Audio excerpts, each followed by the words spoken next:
Madame la Présidente, je vais à présent demander à Monsieur Renaud Muselier, président de Région de France, de bien vouloir monter à la tribune.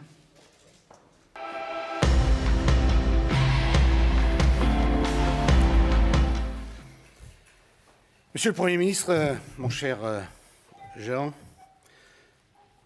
Monsieur le Président du Sénat, cher Gérard Larcher, qui a dû nous quitter puisqu'il a sa plénière, ou en tout cas sa première séance du Sénat, il ne peut être malheureusement avec nous, compte tenu du contexte aujourd'hui qui nous meurtrit tous de façon épouvantable.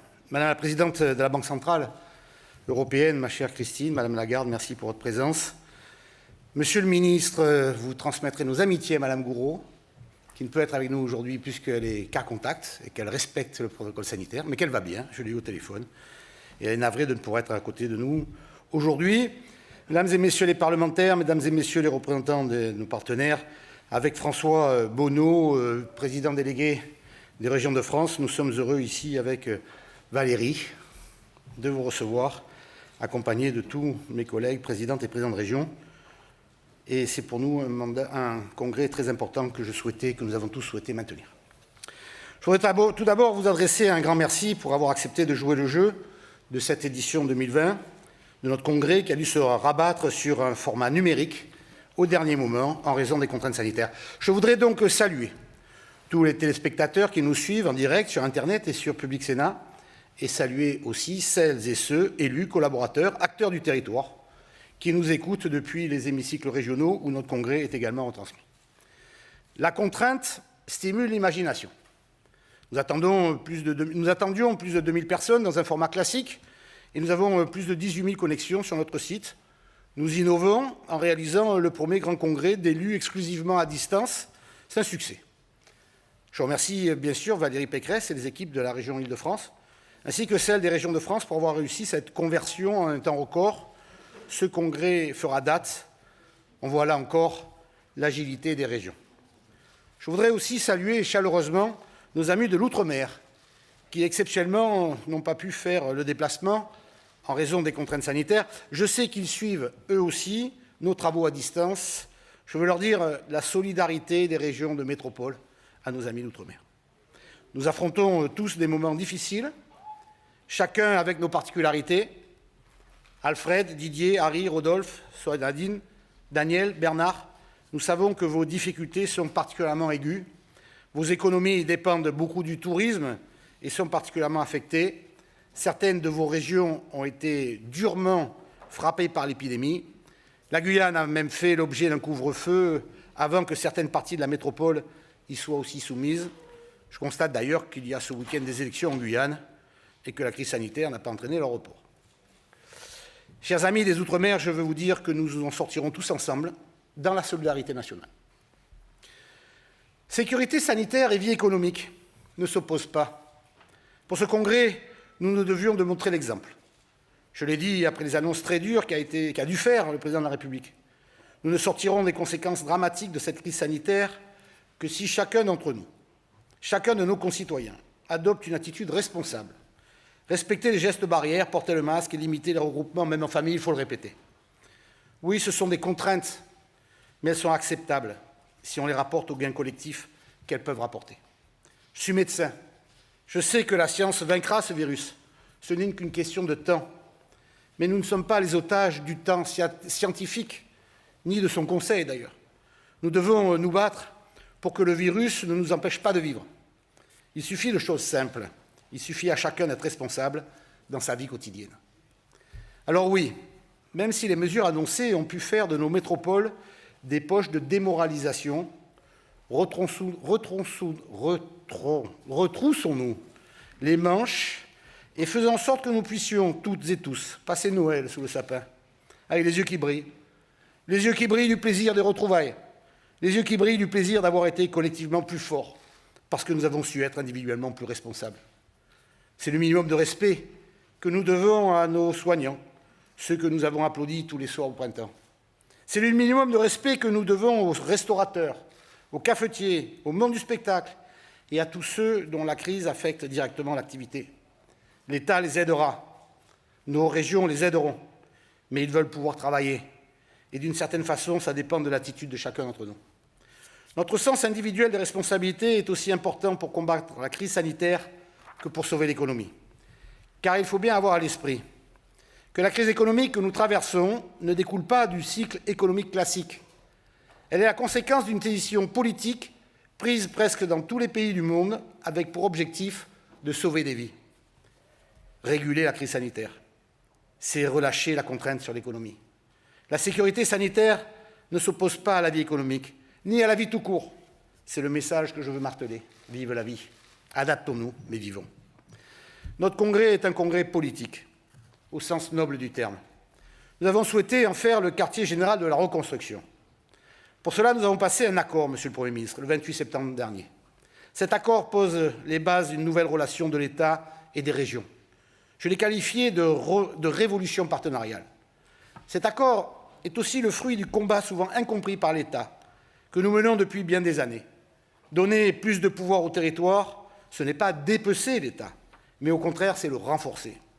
Notre défi commun, c'est réussir la relance et la reconstruction de notre pays sur des bases plus fortes, plus modernes, plus résilientes. Les Françaises et les Français entendent parler de milliards d'euros tous les jours. Le plan européen de presque 700 milliards. Le plan national de 100 milliards. Des milliards d'euros que nos régions s'apprêtent à engager. Mais ces chiffres donnent le vertige, ne veulent plus rien dire s'ils ne se traduisent pas en actes concrets. Ils nous obligent en tant qu'élus régionaux autant qu'ils obligent l'État. Nous avons collectivement un devoir de résultat.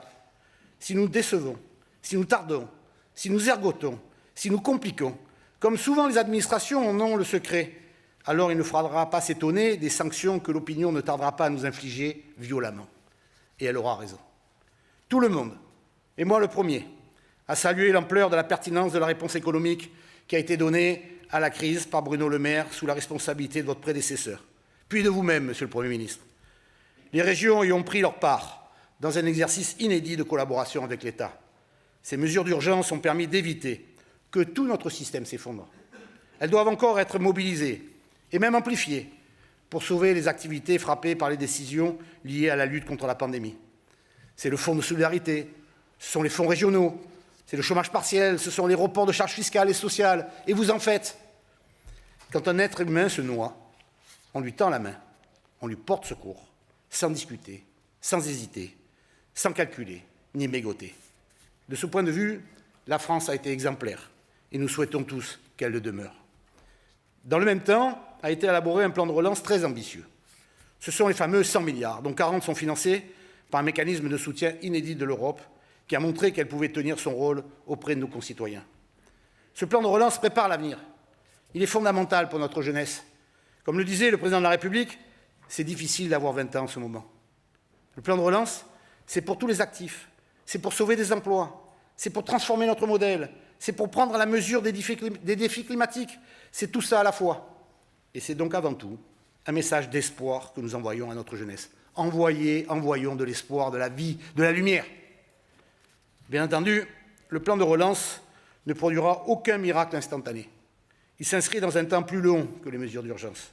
Mais le plan de relance, c'est quand même tout de suite des investissements. C'est tout de suite des dépenses publiques. C'est tout de suite des marchés pour les entreprises. C'est tout de suite de l'activité et des emplois sauvés. C'est tout de suite de l'argent pour la recherche, l'innovation, la formation. Il faut le mettre en œuvre sans tarder. Chaque jour perdu, c'est une chance qui s'évanouit.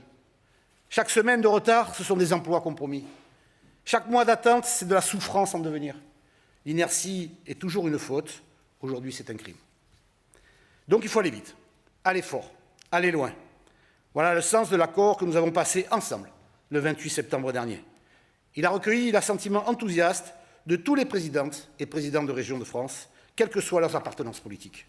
Ils étaient tous à vos côtés, à Matignon, Monsieur le Premier ministre, pour une photo historique qui témoigne de notre capacité, notre esprit de responsabilité. Je n'hésite pas à dire que c'est un accord exemplaire, un accord fondateur. Vous avez accepté de sécuriser nos ressources. Merci. Nous avons accepté une forme de recentralisation avec la TVA, qui est un impôt national en remplacement de la CVAE. Vous avez alors pu supprimer cet impôt qui pesait lourdement sur la compétitivité des entreprises. Nous nous sommes engagés à investir massivement dans la relance et la reconstruction. Nous avons augmenté de plus de 40% notre engagement financier entre 2021 et 2027, en le passant de 14 à 20 milliards d'euros. C'est un accord gagnant-gagnant qui comporte aussi une autre dimension, la territorialisation. Ce mot assez technique signifie des choses très simples. Il veut dire que tous ces moyens, tout cet argent, doivent pouvoir être mis en œuvre au plus près du terrain, au plus près des acteurs économiques, de tous ceux qui portent un projet, y compris les collectivités locales. Il signifie que les décisions doivent être prises avec ceux qui ont la meilleure connaissance des réalités locales, les préfets et les élus locaux. Il veut dire que les régions, parce qu'elles ont une responsabilité historique dans l'aménagement et la cohésion des territoires et un rôle incontournable dans le domaine de l'économie, les régions donc peuvent et doivent être les pivots de ce plan de relance. C'est bien pour cela que nous avons arrêté ensemble, Monsieur le Premier ministre, le principe de créer dans chaque région un comité de suivi du plan de relance afin d'articuler les stratégies nationales et les initiatives locales. Ce point de méthode figure explicitement dans notre accord du 28 septembre. À présent, Monsieur le Premier ministre, passons ensemble aux actes, de la parole aux actes.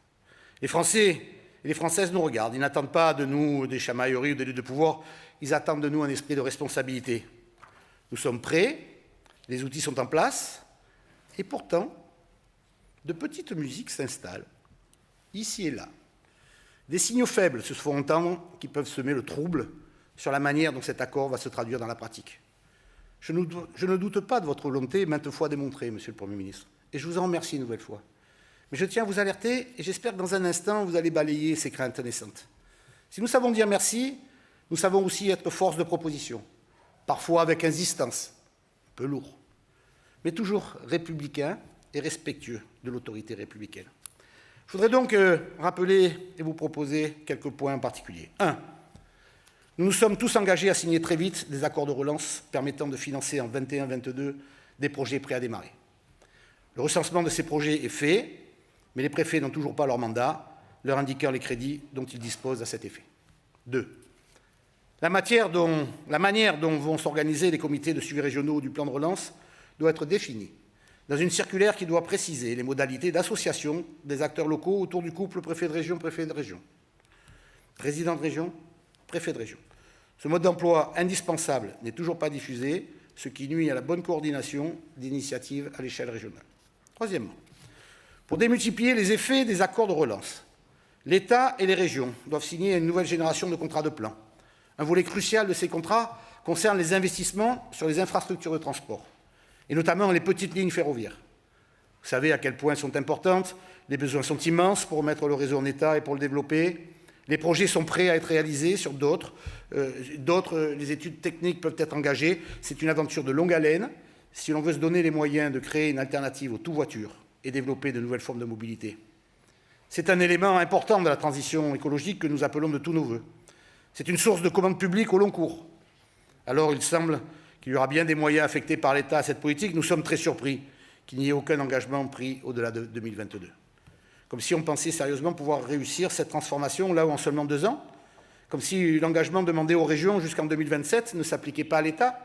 Je le dis clairement, la politique contractuelle sur les infrastructures de transport ne saurait se limiter aux 2 ans du plan de relance, surtout si elle est pour moitié consacrée à finir des opérations déjà prévues et non honorées dans le précédent contrat. 4e point. L'accord de partenariat que nous avons signé prévoit 600 millions d'euros de subventions, d'investissement sur des projets des régions dans le cadre de la relance au titre de l'exercice 2020. Fort de cette assurance de l'État, les régions ont engagé très rapidement les premiers projets, mais nous ne savons toujours pas ni quand ni comment ces moyens nous seront distribués. 5e point. En ce moment, le gouvernement lance le recrutement de sous-préfets à la relance. C'est très bien d'augmenter le nombre de fonctionnaires de l'État sur le terrain, mais nous ne les avons pas attendus. Nos équipes sont à pied d'œuvre depuis le début de la crise. Ces sous-préfets ne peuvent pas non plus se substituer au pilotage dont nous sommes convenus et qui passe par le couple préfet de région, président de région. S'il manque du monde, eh bien, je vais vous faire une proposition. Nous, les régions, nous pouvons mettre en place une équipe dédiée à l'accompagnement de l'ensemble des bénéficiaires du plan de relance. Une cellule de crise, en quelque sorte, qui pourrait travailler sous l'autorité du comité régional de suivi. 6e et dernier point, on voit un peu partout poindre la tentation des appels à projets nationaux pilotés par les ministères. Les mauvaises langues, il y en a, disent d'ailleurs que ce qui bloque la rédaction finale des mandats de négociation des préfets, c'est justement la difficulté des ministères à accepter la logique de la territorialisation de la dépense dont vous avez pourtant fait le fer de lance de ce plan. Pour la première fois, Monsieur le Premier ministre, depuis très longtemps, grâce à ce plan, l'État a plus d'argent à mettre sur la table que les collectivités.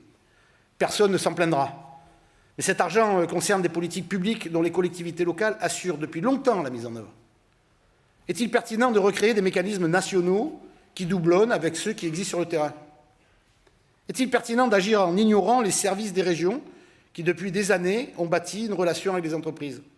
Est-il logique de demander tout d'un coup aux services déconcentrés de l'État, qui ont été démantelés depuis des années, de réinventer des tuyaux là où l'on existe déjà ailleurs? Alors, Monsieur le Premier ministre, soyons pragmatiques, soyons efficaces. Vous avez les munitions, nous avons les fusils. Vous avez les moyens, nous avons les tuyaux. Faisons alliance pour distribuer au plus vite les moyens du plan de relance vers ses bénéficiaires. Nous espérons un geste fort de votre part en ce sens. Monsieur le Premier ministre, 100 milliards, c'est beaucoup d'argent. Et ça ne se dépensera pas aussi facilement que ça en 2 ans. Il ne suffira pas de ramasser des projets sur une étagère. Il faudra travailler avec les acteurs du terrain. Il faudra déployer de l'ingénierie. Il faudra de l'accompagnement. Et c'est à ce prix que nous y arriverons. Mais c'est aussi de cette manière que nous construirons des réponses solides, des projets ancrés dans les territoires. C'est de cette manière que nous rendrons notre pays plus innovant et plus résilient. Car c'est de cette manière que nous mobiliserons au mieux l'intelligence des acteurs de nos régions. Tout ne procède pas d'en haut. Le monde entier, et la France n'y fait pas exception, subit une calamité sanitaire. Mobilisons-nous pour ne pas y ajouter durablement une calamité économique et une calamité sociale. Allons-y, il n'y a pas de temps à perdre. Monsieur le Premier ministre, vous nous dites le temps presse. Nous vous répondons, le temps est venu. Donc, je vous fais une autre proposition. Je propose que dès que mercredi ait lieu, partout, des rencontres entre les présidents de région et les préfets pour engager la mise en œuvre sans délai du plan de relance. Ici, dans cet hémicycle, de l'Île-de-France, de Madame Simone Veil, je veux vraiment saluer la présence auprès de nous de Madame Christine Lagarde, présidente de la Banque centrale européenne. Merci beaucoup, Madame la Présidente, ma chère Christine, d'avoir pris sur votre emploi du temps, que je sais très chargé. Je suis attaché à l'Europe, j'aime l'Europe. On a beaucoup de chance d'être européens. Nos concitoyens l'oublient parfois. Et nous avons beaucoup de chance de vous avoir. Vous tenez les manettes de la monnaie unique. Vous permettez aux États de la zone euro de se refinancer. Vous êtes à l'origine d'un plan d'urgence face à la pandémie d'une ampleur inégalée jusqu'à ce jour. Plus de 1 000 milliards d'euros. Tous les moyens qui sont déployés pour la relance trouvent leur origine d'une certaine manière dans l'action de la Banque centrale européenne. Votre rôle est essentiel. Vos compétences techniques et votre capacité d'action forcent le respect. Vous avez pris la barre, par temps calme, si on peut dire en Europe. Et dans la tempête, vous faites preuve d'une maîtrise qui est saluée par tous. La France peut être fière de vous avoir à la tête de la Banque centrale européenne. Merci de nouveau pour votre présence. Vous prenez aujourd'hui le temps d'assister à un congrès des régions de France. Vous venez voir comment les choses se passent sur le terrain. Je vous en remercie très sincèrement car votre présence atteste du rôle pivot que les régions françaises ont à jouer dans la relance et les propos que vous avez tenus tout à l'heure éclairent notre action. Et comme de votre poste, vous pouvez observer l'organisation institutionnelle des autres pays européens, vous ne serez donc sûrement pas surprise par la suite de mes propos. Pendant la crise sanitaire, dès le mois de mars, les régions ont fait preuve de leur agilité, de leur capacité de réaction. Comme le montre l'enquête Ipsos, dont les résultats ont été dévoilés tout au long de cette journée, les Français en sont conscients puisqu'ils expriment, à l'endroit de la gestion de la crise, par leur région, un taux de satisfaction particulièrement élevé. Cette même enquête montre également à quel point les régions ont progressé dans la représentation que s'en font les Français. 79% des personnes interrogées estiment que la région est la collectivité idéale pour expérimenter des mesures et des politiques publiques innovantes. 74% des personnes interrogées estiment que la région est l'échelon de la proximité qui mène une action publique au plus proche des citoyens. Il faut dire que nous partons de loin. La France est très en retard sur ses voisins européens en matière de décentralisation. C'est pourquoi, au-delà de la relance, il faut absolument tirer des leçons, les leçons que nous avons faites depuis le début de cette crise.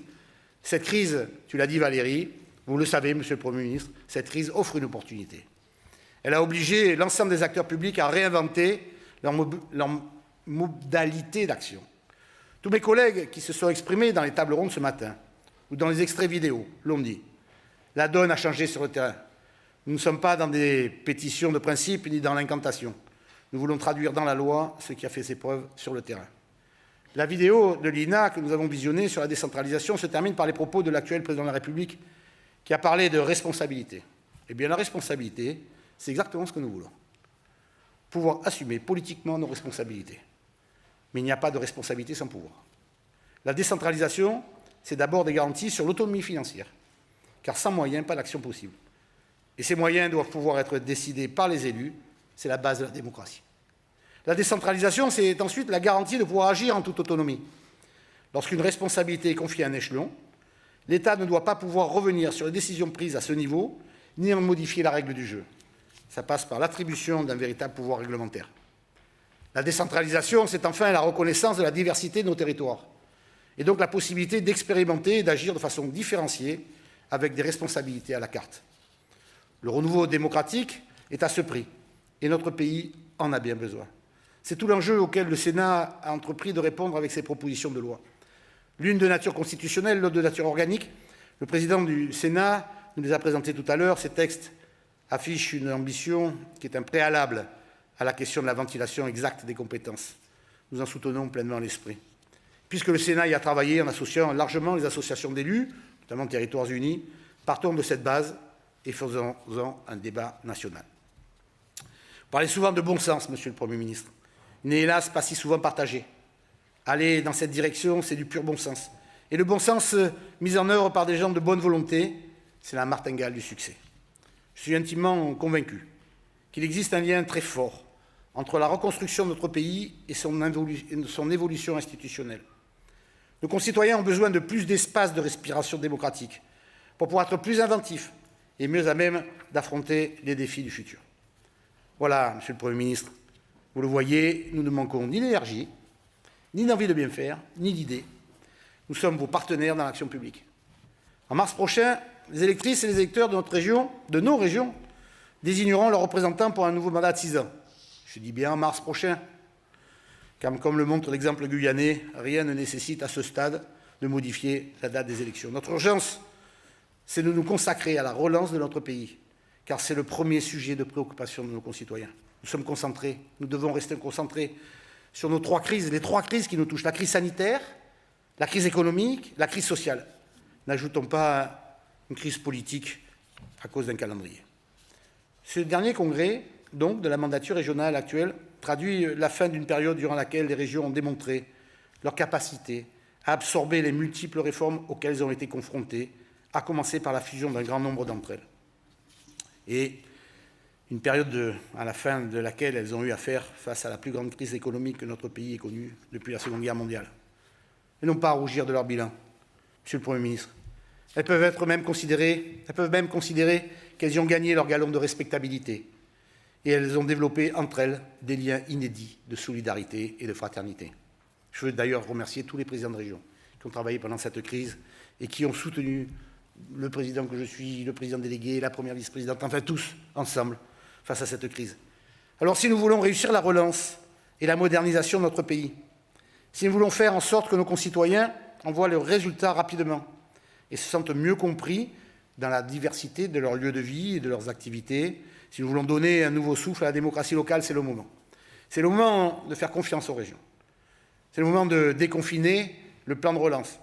C'est le moment de déconfiner nos institutions. Soyons audacieux. La République, si souvent mise à mal en ces temps difficiles, a besoin de cette audace. Nous la respectons, nous la servons. Faites le pari des régions, Monsieur le Premier ministre. Vous ne le regretterez pas. Merci pour votre présence.